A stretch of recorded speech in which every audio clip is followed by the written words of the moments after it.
Welcome to another episode of Build My Mixtape. So my objective is to create a mixtape based on a specific theme, and the first mixtape will have the theme, artist name or song title that contains the word one. Because it's the first mixtape, so the word one, that makes sense. So you can go to my Facebook page and you can still suggest any recommendations. And I think this weekend I will really start to compile the mixtape, and it takes actually quite a lot of effort. So when you listen to my podcast, the second episode of my podcast will have a very interesting set of thoughts from Aaron to say how important the mixtape is. So I would suggest you have a listen to that. And if you want to get in contact with me, there are several ways of doing it. I'm on Instagram, I'm on Twitter, but you can also email to buildmymixtape@gmail.com.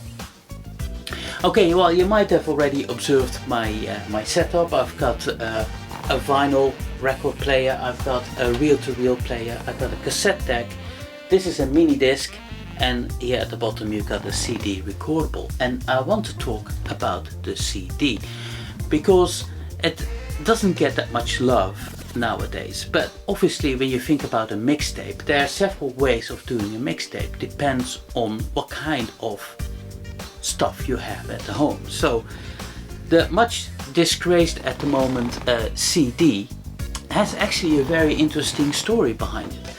So at the end of the 1970s, two big companies, Sony and Philips, were working together to actually introduce this.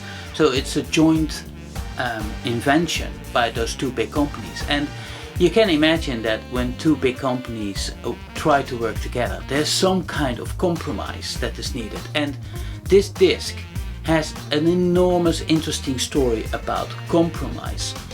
And what I'm going to tell right now is also from an article that I found on Wired magazine, so I will add the link in the comments of this video so that you can read at your leisure. But I'm going to just summarize and give my little juice inside that story to see how I can make it interesting for you guys. So basically what you will have is this original CD that came out had a length of 74 minutes.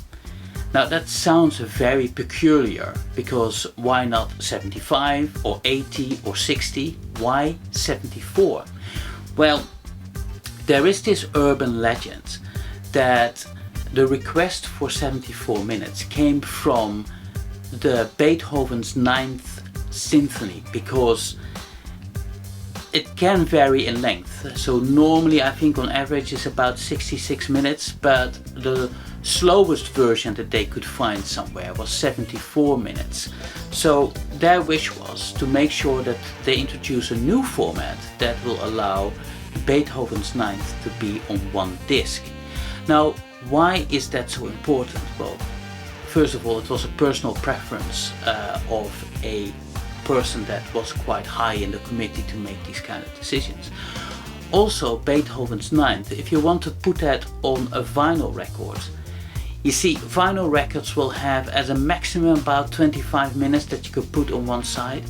So that means that Beethoven's 9th need to be on 3 sides of a vinyl record. So basically you need a double album to have the entire symphony on it. And obviously the joy and maybe also the annoyance of a vinyl record is that you have to turn sides, of course.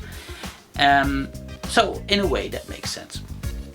The other thing that dispels the urban myth is that, and it's very interesting, it's mentioned in the Wired article, Philips already started to build discs like this, and they were a little bit smaller than the size that we get to know.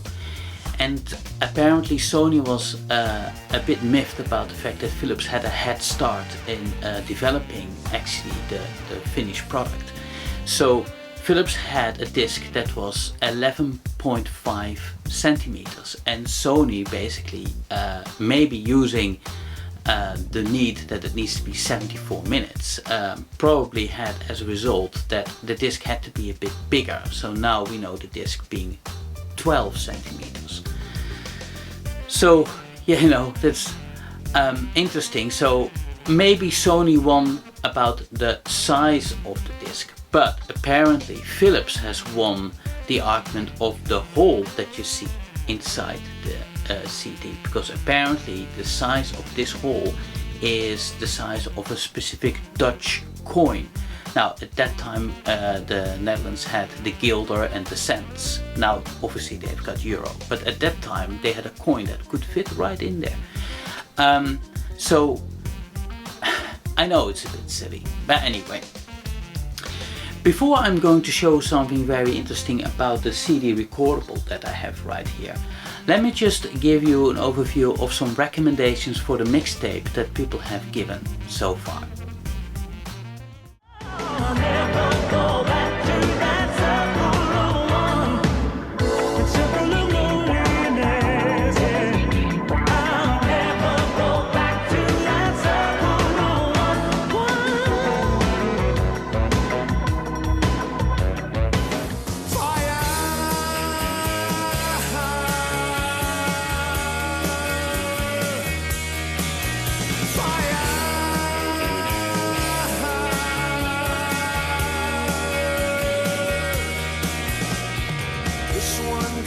Out to the one I love. One day I'll fly away, leave your love to yesterday. What more can your love do for me? When will love me through? Hello everybody, I'm going to show something you probably find very interesting. Now what do I've got here? This one is the first CD-Recordable for the consumer market. So that was released a lot of years ago. And what is so special about this machine? I will let you know. So first of all, let me just show you this. Just a regular CD-Recordable disc. Now you would think that would work in this machine, but when I open it and I put it in here, look at the display. You're going to see the text "no audio." And the interesting thing is that you can't do anything with this disc, and that is kind of puzzling, you would think. So what's the big deal about this? Is the machine broken? No, it's not.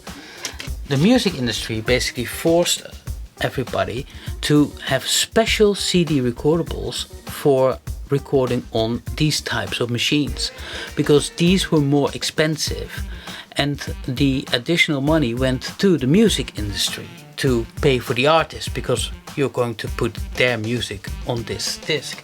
So when you put it in here, then it does work. Have a look. It's reading it now. Now it says OPC. Now this means you can start recording music on it.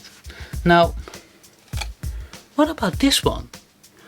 What if you still want to record on this disc, which is cheaper, on a device like that? Now normally you would think that's not possible, but this model has some tricks, and I don't know whether people know about this, because you use the finger to open it like this, very slowly.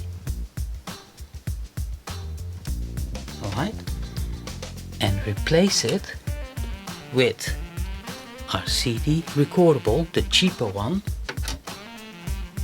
and you're going to push it slowly back in there. It is not going to recognize that there's another disc in there. When you now press on record, you can record on it. So if I play the mini disc, which has got a very old MTV live performance, then you're going to see you can record. So this is a very special trick that as far as I know, only this machine can do. Now if you know of other machines that can do this, then let me know. But as far as I know, this is the only one who has this special trick. Okay, I guess this is enough for this episode. I hope you enjoyed my talk about the CD and the trick that this CD-Recordable can do. And I would say subscribe to this YouTube channel, because I'm sure next week I'll have something else interesting to share with you. Is this one thing that got me tripping? Is this one thing that got me tripping? You did this one thing, you saw, baby, feel it. Is this one thing you did? Oh.